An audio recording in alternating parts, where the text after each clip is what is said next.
नमस्कार साथियों, आप सभी का स्वागत है देवेंद्र सर ऑफिशियल में। हम हर रोज की तरह आज फिर बेस्ट करंट अफेयर्स सबसे पहले सिर्फ 10 मिनट में आपके लिए लेकर आए हैं। आज की तारीख है 30 जुलाई 2020। वीडियो शुरू करने से पहले आपको देते हैं रिक्रूटमेंट की जानकारी।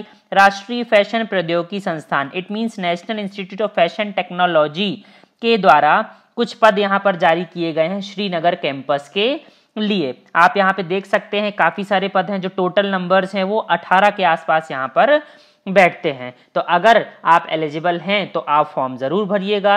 इसकी डिटेल पीडीएफ साथ में मेरे इस वीडियो की भी डिटेल पीडीएफ आपको मेरे टेलीग्राम पेज पर मिल जाएगी। आप चाहें तो डाउनलोड कर सकते हैं और मेरे ग्रुप में भी ज्वाइन कर सकते हैं। और हाँ, वीडियो अगर आपको पसंद हो तो शेयर और सब्सक्राइब करना मत भूलिएगा। चलिए शुरुआत करते हैं हम अपने वीडियो की। आज का हमारा पहला करंट अफेयर है कि डिजिटल शिक्षा पर भारत रिपोर्ट 2020 किसके द्वारा जारी की गई है। मैं फिर से रिपीट कर रहा हूं, डिजिटल शिक्षा पर इंडिया रिपोर्ट 2020 ये जारी की गई है भारत देश के मानव संसाधन मंत्रालय के द्वारा, जिसके मंत्री हैं हाल फिलहाल में रमेश पोखरियाल निशंक। इन्हीं के द्वारा जारी की गई है इंडिया रिपोर्ट 2020। छात्रों के लिए दूरस्थ शिक्षा इट मींस डिस्टेंस एजुकेशन और सभी के लिए शिक्षा की जो सुविधा है उसके लिए सरकार की ओर से विभिन्न पहलों की जानकारी यहाँ पर शामिल की गई है। जैसे कि बहुत सारी पहलें हैं, आप जान सकते हैं, यहाँ से आप प्रश्न भी बन सकते हैं। जैसे कि दीक्षा प्लेटफॉर्म, जैसे कि स्वयं प्रभा टीवी चैनल, आपको पता बहुत सारे लैंग्वेजेस में अलग अलग चैनल हैं।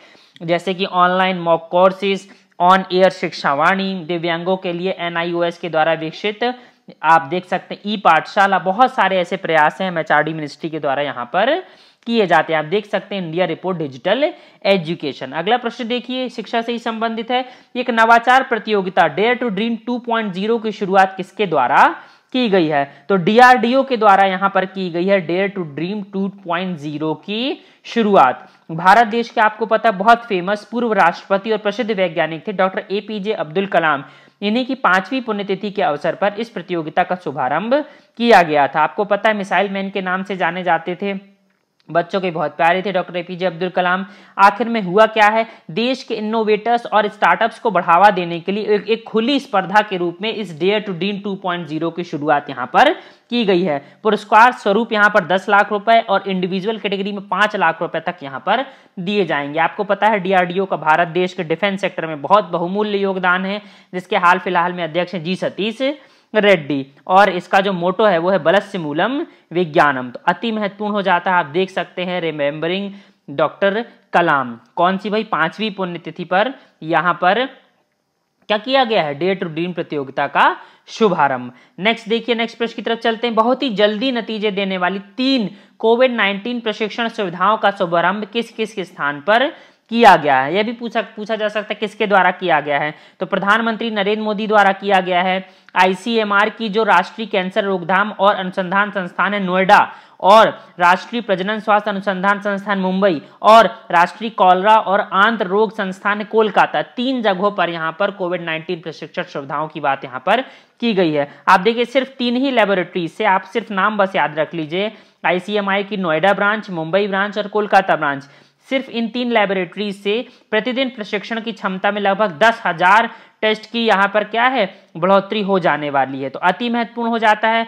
साथ ही आपको यह भी पता होना चाहिए कि वायरस की शुरुआती पता लगाने और उपचार में भी यह मददगार साबित होने वाला है। और यह प्रशिक्षण सिर्फ कोविड का ही नहीं किया जाएगा, इसके बाद जब कोविड खत्म हो जाएगा उसके बाद भी यहाँ पर बहुत सारे परीक्षण, मलेरिया से संबंधित, डेंगू से संबंधित बहुत सारे प्रशिक्षण आपको पता है यहाँ पर जानने के लिए क्या होते हैं परीक्षण किए जाते हैं, ये सब भी यहाँ पर कंडक्ट कराए जाएंगे। बहुत महत्वपूर्ण है, प्रश्न बनना चाहिए Indian council of medical research से, जिसकी क्या देख सकते हैं आप, शुरुआत हुई थी भारत देश में 1911 में, और मोटो भी आप यहाँ पर सामने देख सकते हैं, नई दिल्ली में इसका पड़ता है मुख्यालय। अगले प्रश्न की तरफ चलते हैं। अगला प्रश्न है, मौसम परिवर्तन के लिए पृथ्वी विज्ञान मंत्रालय के द्वारा अपने 14वें स्थापना दिवस पर किस ऐप को लॉन्च किया गया? अति महत्वपूर्ण प्रश्न है ये।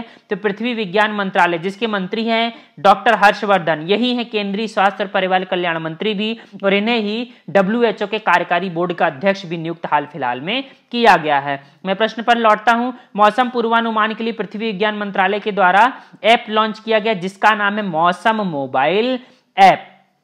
अति महत्वपूर्ण है। देखिए, international crops research institute for semi arid tropics, Indian institute of tropical metrology Pune और भारतीय मौसम विज्ञान विभाग IMD के द्वारा डिजाइन किया गया और ये विकसित किया गया है। आप देख सकते हैं, एक मोबाइल ऐप को जब इतने बड़े बड़े संस्थाओं के द्वारा भारत देश में जब डिजाइन किया जाता है तो आप समझ सकते हैं कि मौसम के बारे में कितनी सटीक जानकारी यहाँ पर देने वाले हैं। एक्चुअल में होता क्या है कि भाई भारत का अभी भी आधी आबादी जो है वो कृषि है, कृषि से संबंधित है। भारत देश एक कृषि प्रधान देश है, तो कृषि प्रधान देश में आपको मौसम के बारे में जानकारी तो बहुत ही जरूरी होती है, क्योंकि कहीं ना कहीं आज भी भारत देश की अधिकतर खेती क्या है भाई, मौसम से संबंधित। इट मीन्स पानी गिरेगा कि नहीं गिरेगा, पानी गिरता है तो ठीक है, नहीं गिरता तो मौसम खराब हो जाती है। कभी पानी गिरता है तो बहुत ज्यादा गिर जाता है, बाढ़ आ जाती है। आप देख सकते हैं पूरे बिहार में क्या है, बाढ़ की स्थिति को देखने को मिल रही है। ब्रह्मपुत्र नदी अपने चरम सीमा पर है। ये सब समस्याएं देखने को मिल रही हैं, इसीलिए इस मौसम ऐप को लॉन्च किया गया है भारत सरकार के द्वारा। तो अति महत्वपूर्ण है, भूलिएगा मत, आप नाम से ही समझ सकते हैं मौसम ऐप। अगला प्रश्न देखिए, पृथ्वी विज्ञान से ही संबंधित है। पृथ्वी प्रणाली विज्ञान में उत्कृष्टता के लिए पृथ्वी विज्ञान मंत्रालय का लाइफ टाइम उत्कृष्टता राष्ट्रीय पुरस्कार किसे दिया गया है? तो प्रोफेसर अशोक शाहनी को यहां पर दिया गया है पृथ्वी विज्ञान मंत्रालय का लाइफ टाइम उत्कृष्टता राष्ट्रीय पुरस्कार। आखिर में यह पुरस्कार क्या है या क्यों दिया जाता है? इसका उद्देश्य पृथ्वी प्रणाली विज्ञान के विभिन्न क्षेत्रों में प्रख्यात वैज्ञानिकों, इंजीनियरों के द्वारा दिए गए प्रमुख वैज्ञानिक योगदानों को यहां पर सम्मानित करने के लिए ऐसा किया जाता है। मैं आपको बता चुका हूं, भारत देश के पृथ्वी विज्ञान मंत्री डॉक्टर हर्षवर्धन। आप देख सकते हैं बहुत सारी कैटेगरीज में ये अवार्ड दिए जाते हैं, अलग अलग कैटेगरीज के लिए अलग अलग व्यक्ति, जैसे कि लाइफ टाइम अचीवमेंट अवार्ड जो सबसे बड़ा पुरस्कार है, ये दिया गया है प्रोफेसर अशोक शाहनी को। इसके अलावा वातावरण विज्ञान और प्रौद्योगिकी के लिए जो राष्ट्रीय पुरस्कार है वो डॉक्टर S सुरेश बाबू को दिया गया है। भू विज्ञान और प्रौद्योगिकी के लिए NV चलापति राव को दिया गया है। मैराइन प्रौद्योगिकी के लिए किसे? डॉक्टर MA आत्मानंद को दिया गया है। महिला वैज्ञानिकों के लिए डॉक्टर अन्नामणि राष्ट्रीय पुरस्कार बहुत महत्वपूर्ण है, डॉक्टर लिदिता DS खांडे पारकर को दिया गया है। Young researchers award doctor Indrashekhar Sen को दिया गया है। और समुद्र विज्ञान और प्रौद्योगिकी के लिए राष्ट्रीय पुरस्कार डॉक्टर VVSS शर्मा को यहां पर दिया गया है। तो पूरी की पूरी कैटेगरीज आपने सामने देख ली। अगला प्रश्न देखिए, भारत देश में या भारत देश के द्वारा बांग्लादेश को कितने ब्रॉडगेज इंजन हाल फिलहाल में दिए गए हैं? तो 10 रेल के इंजन यहां पर भारत सरकार के द्वारा दिए गए हैं। अति महत्वपूर्ण हो जाता है। देखिए, अब बांग्लादेश में अंतरराज्यीय और अंतरराष्ट्रीय, इट मीन्स भारत देश से जो ट्रांसपोर्टेशन है वो भी अधिकतर बांग्लादेश के साथ रेलवे रूट से होता है। इसलिए हमारी कोशिश है कि रेलवे रूट को हम क्या करें, ज्यादा से ज्यादा जोड़ सकें, और जो हमारी 7 सिस्टर्स के स्टेट है वहां पर भी हमारी पहुंच थ्रू बांग्लादेश से हो सके तो ज्यादा आसानी होगी, पैसे भी बचत होंगे और कम समय पर हम अपने ही क्षेत्र पर पहुंच सकते हैं। बांग्लादेश, आपको पता है बांग्लादेश 1971 में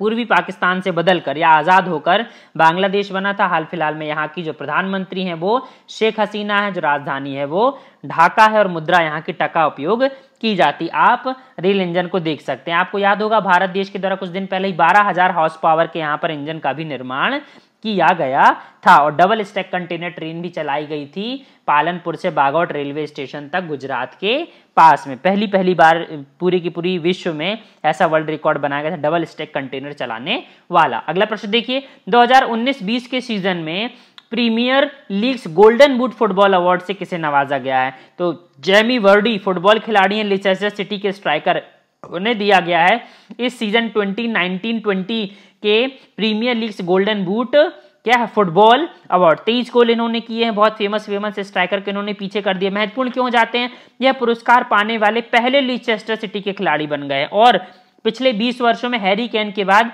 केवल दूसरे इंग्लिश खिलाड़ी बन गए, इसलिए ये महत्वपूर्ण हो जाते हैं जेमी वर्डी। आप देख सकते हैं सोने के जूते के साथ, गोल्डन बूट के साथ प्रीमियर लीग में क्या जेमी वर्डी महोदय को। आपको याद होगा लॉकडाउन के बाद जो पहला खेल खेला गया था, जो लीग खेला गया था, वो बुंदेसलीगा फुटबॉल का टूर्नामेंट खेला गया था जर्मनी में, इसीलिए मैंने आपको यहीं पे इसे याद करा दिया। प्रश्न बनना चाहिए। अगला प्रश्न देखिए, टेस्ट क्रिकेट में 500 विकेट लेने वाले 7वें गेंदबाज कौन बन गए हैं? तो इंग्लैंड के क्रिकेटर स्टुअर्ट ब्रॉड, आपको शायद याद हो अगर आप क्रिकेट के प्रेमी होंगे तो, युवराज सिंह के द्वारा 6 बॉल में 6 छक्के इन्हीं के ओवर में लगाए गए थे। ये वही बॉलर हैं जिनकी 6 बॉल में 6 छक्के लगे थे, सोचिए। और आज यही महान क्रिकेटरों की सूची में क्या है, आगे बढ़ते जा रहे हैं। तो इंग्लैंड के क्रिकेटर हैं स्टुअर्ट ब्रॉड। वेस्ट इंडीज के खिलाफ मैनचेस्टर में खेलेगा तीसरे टेस्ट के 5वें दिन उन्होंने ये क्या है भाई, अवार्ड अपने नाम कर लिया है। देखिए एंडरसन के बाद इंग्लैंड के दूसरे गेंदबाज बन गए। आप देख सकते हैं